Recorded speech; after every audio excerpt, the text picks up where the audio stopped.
Kayo mga barangay chairman, pag kayo naligaw pa ng landas, hihilingin ko sa mga nasasakupan ninyo, ulo nyo naman.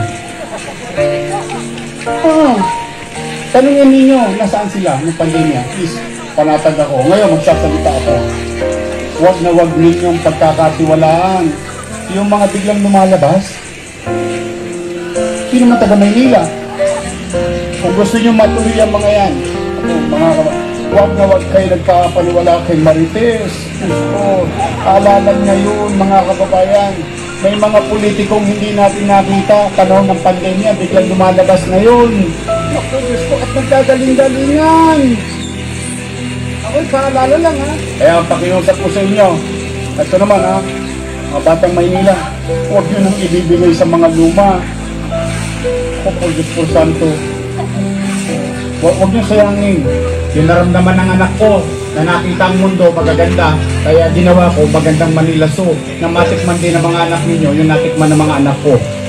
Yung natikman ko na kahirapan nung araw, huwag matikman ng mga anak ninyo. Yung natikman kong servisyo ng pampublikong ospital, huwag nyo nang matikman. Matikman ninyo, yung natikman namin nung may pera na kami. Matikman din ng ordinaryong tao. Yan ang pangarap ko sa bawat isa sa inyo. May gobyerno, nagtatrabaho gobyerno. Ang kulang na lang yung utaw, yung kusang disiplina, malasakitan sa isa't isa, pag-uunawaan sa isa't isa, pagmamalasakit sa mga bagay na ginagawa ng pamahalaan dahil sa kapakinabangan ng tao. Kaya ito inaalay namin sa inyo. Huwag kayong mag-alala, hindi ko kayo iiwan. Tuloy lang. Gusto niya tuloy-tuloy lang? Huwag na kayo babalik sa patras. Subukan na natin mga yun. Diba? O yun lang ang payo ko. Payo ko lang yan bilang ama ninyo sa Luzon. Kasi kilala ko po yan mga yan. Kilala ko po yan mga yan. Wala pong magandang intention yan para maglingkod sa inyo.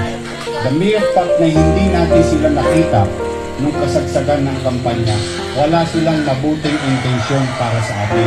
Ang intensyon lang nila para sa pamilya nila at politika nila. Yun ang naliwanag ng intensyon. At huwag na tayo bumalik sa bulok.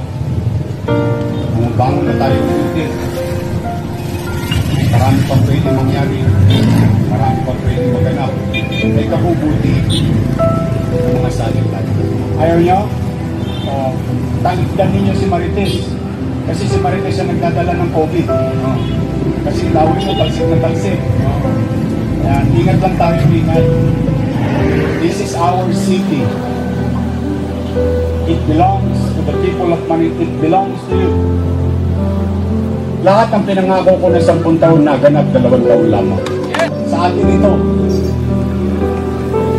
Sa mga batang Maynila ito. Hindi ito para sa mga dayo. At dumarating lang dito paghalalan. Ito, ang syudad natin, syudad ng mga anak natin, syudad ng saling lahi natin, ugat ng pinagmulan natin. Kaya mag-ingat kayo, mahirap ang buhay, kasi itatawid namin kayo. May awa ang Diyos, makakaraos tayo.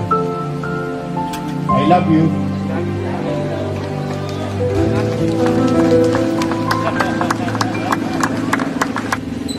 Hindi ko kayo iiwan.